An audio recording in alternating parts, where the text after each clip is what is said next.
in collaborazione con Glam Vision e K-Facli. Trento in lutto per la scomparsa di Pacifico Mottes, storico esponente della destra e di Fratelli d'Italia. Aveva 3 tatuaggi con rune e croci celtiche e capelli castani. L'identikit dell'uomo trovato morto nei boschi della Val di Fiemme. Indagano i carabinieri per stabilire l'identità. Trasporto scolastico in Trentino per il bando da 96 milioni di euro. L'unico partecipante è il Consorzio Trentino Autotrasportatori. La nascita di mio figlio, uno dei momenti più bui della mia vita. I racconti delle vittime di violenza ostetrica.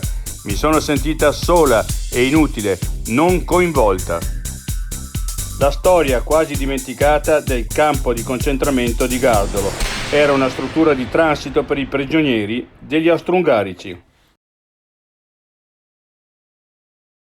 I difetti visivi sono tanti: miopia, astigmatismo, ipermetropia. Il pregio è correggerli con occhiali davvero glam. Con Glam Vision puoi prenotare l'analisi gratuita della vista e poi sfoggiare i tuoi nuovi occhiali che possiamo creare per te. Scopri di più su glamvision.it.